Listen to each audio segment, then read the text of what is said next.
If you had to describe Pantheon to somebody in a single word, which word would you choose? So I'd probably go. This is probably pretty modern, but we're using hashtag community matters at the moment. So I'm going to cheat and join two words together, but I think it's really important. We got Jason on Twitter has been using the hashtag community matters a lot. Um, and got some really good, meaningful content out there where we think, we're trying to get that to trend and spread that around and just to show people, you know, in the gaming industry and from other games, plus our own community, how important we think, community is and that it matters to us. So we think that's a great, combined word to spread. Absolutely. I think that speaks volumes to VR as in a whole, is that community matters. If you needed to know one thing about an MMO, that's it. Yeah, I mean, the community matters. Absolutely. That's exactly right, man. So another hot topic, I'm going to kind of put you on the spot a little bit. Multi-boxing has always been a controversial issue. So what is the devs' current stance on multi-boxing in Pantheon? Okay, that's another good one. So this is another hot topic. I think this is, I can't even remember how many pages this one was up to, but there's about 4 different topics on this as well. It's a great topic. And I'm of the opinion, I understand why people don't like it. I can see both sides of the story to this. Mm-hmm. I'm kind of on the fence. I have multi-boxed in the past, but it's because obviously playing from Australia, it's low pop time for me. When it's my prime time, it's low pop for America. Mm-hmm. I usually have to play on American servers, so it's hard to get a group. And if I can box a healer or a DPS while I'm tanking or doing something, I can continue playing a game that I pay for and love. Yeah. But we don't want people running dungeons and completely destroying content and boxing entire raids. We think that's just ridiculous. So we don't want people to be able to just run around.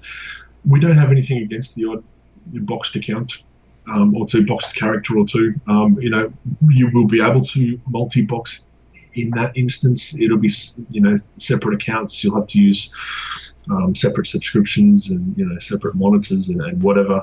But it won't be as easy as it is, in other games. We're not gonna help you in that aspect to box or make it easy for you. If you choose to do it and you want to spend your time, inefficiently killing some mobs, to burn a half an hour before work or bed, or you just can't find a group and you want to do something or work towards a goal or some faction or some experience or whatever.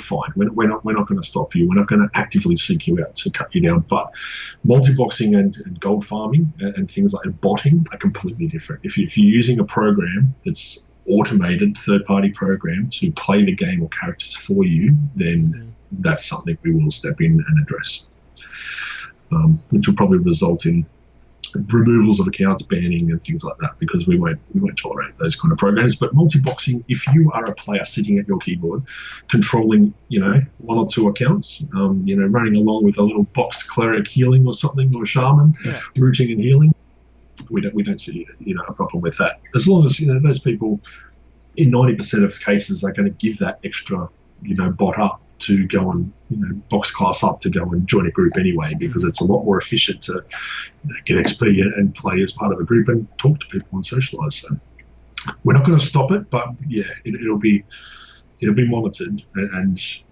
it'll be a little bit more difficult than it would in any other game.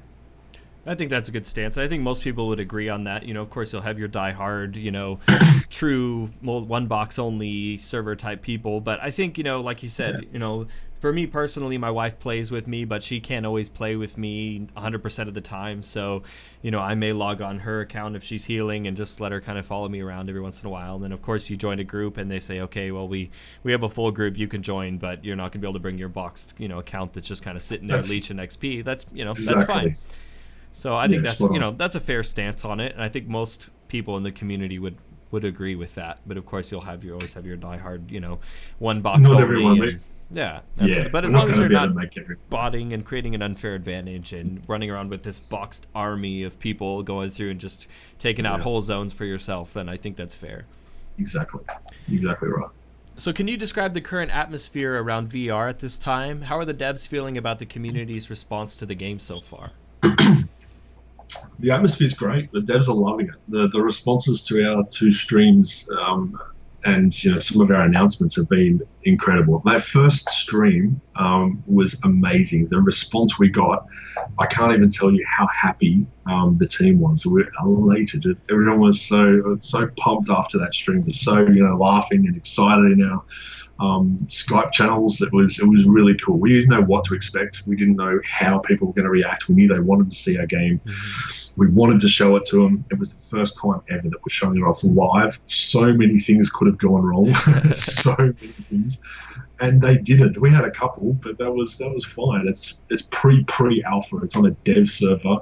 It's not even released for testing yet, and we were able to run a fairly smooth stream like that, and the guys and girls were just ecstatic. We were so happy. Everyone was laughing and joking afterwards. It was really cool. So I think that was a huge boost for us, and that allowed us to move forward to the second stream and progress. And although we have no kind of time frame at the moment, we are looking forward to a third one. So yeah, we'll see how the community reacts, because we've made a few changes too, which we think, we've been listening to feedback and making a few changes internally. Dan and the guys have been working really hard with their patch notes and some little tweaks and fixes. So I'll be really excited to see how the community reacts to our next stream. I can tell you we're anxiously awaiting another stream. I can't wait to see what you guys have done. So cool. Just kind of going along with, I think one of the best things about watching the streams, and especially the first stream, what really generated a lot of people's interest is you can genuinely tell that you guys are having a blast playing this game. And when you kind of that level of passion in the development comes through when you see the developers playing their own game, having a blast, that they're creating, a lot of developers say, we're creating the game that we want to play.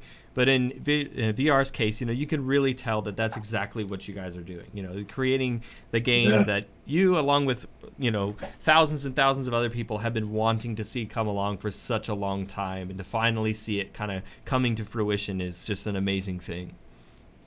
It certainly is, man. It's a strange feeling, because the vibe, like on the team, the passion is incredible. Like the dedication and the passion is incredible. The guys and girls, like the amount of time and effort, the help that we provide each other, like the communication, the teamwork. It's all because we want this not only to succeed as a company and as a business, as our first game, and not only do we want to make a game that our fans and our community want, but we want this game too. We're gamers. Like half of the team is chomping at the bit to get in and play. They're always sending messages to each other saying, log on, I want to test this, or making some excuse up to get into the game to go and break something or have some fun. And I can't even describe the feeling. It's really, really cool to know that you've got such a passionate and dedicated team behind this game, making a game that they want to play as well. So I think you get that extra level of love put into their work, and I think it really shows with a lot of the things that we're showing at the moment. Yeah, that's great for us. I mean, that's one of the things few and far between in games these days, is to see something that you can tell when you play a game, even if it's like an old classic NES game. They were, those games were made with love, and you could tell those devs really, really were putting everything into it. And we can already tell in Pantheon's early state that this is the case with this game as well. You can tell the passion clearly shines through when you look at screenshots or the streams or any media that we get from Pantheon so far. It's very obviously apparent that the team really cares about what they're doing. So kind of talking about the streams, let's go into, I'm just curious, what's your funniest Pantheon-related story that you can share? That I can share that's safe. Probably the funniest. It has to be Brad training himself, man. That was so classic. In our first ever stream, one of the funniest things, we were right near the start too, so like everyone was horrified because it was going so wrong. As soon as he pulled one, we were like, oh no. And no one knew what to do. We all wanted to help, but we knew that he pulled too much and that was a wipe, and we didn't want to do that in front of the stream. Like not in the first couple of stages. Yeah. So a lot of us, like I think I said, you're on your own, mate, and ran off. And everyone followed, and we were laughing so hard. We were all muting our mics, and so there's like silence in the stream, and people are trying to talk just to cover the silence. But I think because one of the mechanics was that we didn't even get, I don't even know if we spoke about it, but it was one of the orcs in the camp blew a war horn to call everybody else, and I think he tagged that specific mob by himself, and they all just came. So it was really funny. And I think a special mention to trying to recreate something similar, like when I was in the second group, the off group for our second stream with a couple of team members, was we're looking for ways to stream. I was watching the chat and I could see everyone calling out for a train again. So myself and the chairman were kind of biding our time and saw a few opportunities. We didn't want to wreck the stream. We weren't too sure. And then right at the end, the chairman kind of said, right, that's it. I'm going to bring this name to mob over. So I thought, why not help out the chairman? And I went into the other room and grabbed about 7 to 10 mobs and just dragged them back on and danced around. And yeah, I thought that was pretty cool too. But nothing beats that first Brad train. That was incredible, completely unscripted and just absolute chaos. I think that was one of the highlights for me on the second stream, though, is you see the groups in that room and they're kind of fighting, taking on 1 or 2 mobs at a time, and then you see Kilsin run in, and then just this massive train of mobs coming in behind, and you can tell everybody's thinking the same thing. Us on this end, we're watching and we're just like, oh, another train, that's awesome. I can't even imagine what was going on in the chat, for that. Well, CEO brought the names mob in, and the chairman brought the names mob in, and they were handling it. We're like, this is not supposed to happen. So we dragged a whole other room and just finished them off. I was dancing around so I didn't get killed because I knew a few of them had GM powers, and as it turns out, Joppa was able to pick me out of the crowd and just snipe me and GM killed me. So I was sent back to the restart. But it was good. Awesome. It was really fun. So personally, what class are you most looking forward to playing and why? Everyone knows that I'm a rogue, so it'll be probably my main class. I don't know if I'll have that as my GM class or my main class that I play with you guys, but it's definitely a rogue. I love, I'll probably have one of every archetype, to be honest. Like, I love healing as well. I love CC. I used to love the Psionicist. I always roll a tank too. I think, being in guilds and loving ults and helping people, I always have one of nearly every class, so I not only can learn the classes for raids and things like that and know what they do and how they work together, but also they're fun. I love seeing what they do, so I think rogue will be my main. I'll probably have a shaman, and I'll probably have an enchanter or something, and a tank as well. But I love the agility and the stealth aspect of the rogue. I just think that's really cool. So I just the cunning, and it takes a lot of skill to try to do as much damage as possible without becoming the tank. It is a challenge within itself. Not so much in some of these newer games. It's just tank and spank, no matter what class you are, you're eventually going to kill it without worry anyway. Yeah. In some of the older games that we're used to, that's not the case. And that if you pull aggro, then you're probably going to die because the healers are going to be worrying about the tank and not you. So there's a lot more skill involved. And I love that sneaky, stealthy kind of, rogue class. So yeah, I'd have to say rogue. Yeah, plus the rogue's probably the best class for training people too. So you can keep that legacy going. After that, I asked the team if I could add an ability just to drop aggro so I could do trains better. Because I was dancing around getting bashed and almost dying myself. I'm sure that went over well. After they nerfed my backstab, I wasn't happy. So I want to ask one last question just about kind of the core elements of the game. So from what we know about the colored mana system, it looks like players will have some degree of customization to their characters' abilities. How's the dev team approaching this to make sure that classes still maintain their interdependence? Okay, so that's another good one. This, I spoke to, I think it was Corey, who said the initial implementation for multicolored mana will allow for some customization, but it might be more helpful to think of it as like a situational empowerment. So you saw how it fills up when you're around certain things. So it fills over time. If you're holding the correct, I think, is it a gem? If you're holding the correct augment or gem, or I forget the name of it, and you're in a certain area that draws power from that, then you will absorb it and regain, and you can use it kind of situationally. So let's say we have a wizard lightning bolt spell. Normally it's a long-ranged direct damage spell. Pretty straightforward stuff. But by adding green mana to the ability, it may add a snare component to targets hit by it. So that could come in quite handy in an AE situation, or CCing or something like that, or however, just trying to get out alive. If instead you add blue mana to the ability, it could add a short duration, like 3 to 6 second stun component to it. So there's lots of kind of little variations and tweaks that you could do depending on the color that you choose to use for in relationship to your spells and abilities.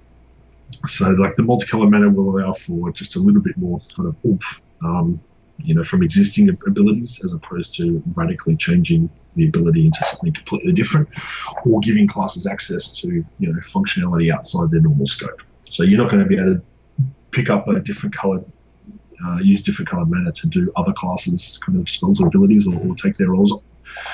But yeah, you'll be able to do little tweaks and customizations to your own, which I think is cool. Like it's something different. You just adding little tweaks onto the end can help separate you from the mage standing next to you. You could be completely different builds. You could be have differently tweaked spells, and working together could have a completely different outlook on a dungeon, or running against different mobs that are resistant to that kind of stuff.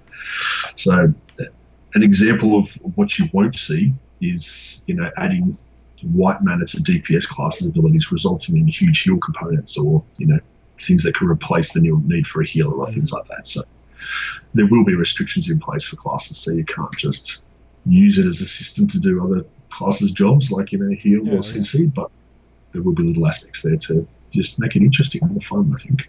Give a bit more variety. I think it's good to hear, that was something that there's not, obviously a ton of information about the colored mana system just yet out there. And when, people kind of heard that, it's going to be able to augment your skills and you can kind of change things to tailor your class a little bit, raise, so people, would wonder, well, we've had such a focus on class interdependence, so now, what does that mean as far as how far are these classes going to be able to augment their abilities? But I think that's a perfect approach, because like you said, these classes still keep their identities, but that doesn't mean that you can't still customize things a little bit to feel a little bit more unique as to your play style. That's exactly, little tweaks here and there, so you can still feel that freedom to make little small changes and customizations that better suit your play style and your class. And I think that's important too.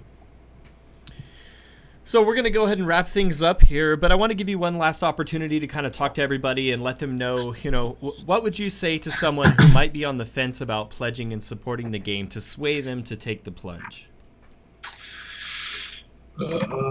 So that's a tough one. It's, I think, you guys know us, we're not, money grabbers. We don't try to, sell out ourselves or anything. I think if you like what you see, and you can afford to purchase a pledge or a subscription, know that it goes directly to developing the game, and it helps the team out a lot. Like, it keeps us going. It's got us to where we are today. We're very thankful and appreciative to our community and supporters for that. Whether you post on the forums or any other platforms, or just remain silent and just watch from a distance, if you've supported us financially, then you've helped get us to where we are today. So these streams and videos and screenshots and progress that you're seeing is a direct result of your input to us and the development team. It's fantastic, and we really appreciate it. We can't thank our community enough for the ongoing support, and I think having a community that supports not only the game and our vision for the game, but the team as well, and what we are about and what we stand for. I think, the support's been overwhelming, and we'd just like to thank everyone very much. If you're interested, we do have a join section on our forums that you can go to check out all our pledges and subscriptions. There are a few little goodies in the pledges to, get some in-game things and some forum titles and access to different sections and things like that. Subscription will do the same thing.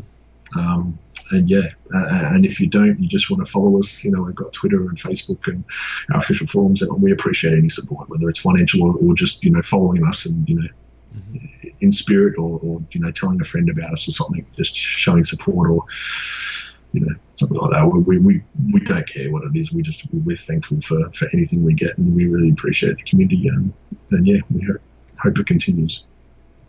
Yeah, absolutely. And I highly encourage everybody to go to pantheonmmo.com and join up, pledge, you know, even for your own selfish reasons, because you can get alpha and beta access. And I know that's a hot topic. Everybody wants to know, when is the alpha? When is the beta? Well, if you want to make sure that you secure a spot in there, make sure you go over there and pledge to support the game. There's a bunch of other in-game goodies that you can also get your hands on, which are very cool. And that's one of the things I really like about Pantheon too, is that the pledge, you know, the backers benefits are very respective to what you pledge, and there's a lot of value in those packages. So I highly encourage you to check them out if you haven't already. But with that, I think we'll go ahead and wrap up the Q&A. Ben, thank you so much for coming on and answering some questions with us. It's been a blast to talk about Pantheon with you. And I know the community's hungry for information, and I know how busy you guys are. So thank you for taking the time and coming on the show and talking with me. I really appreciate it.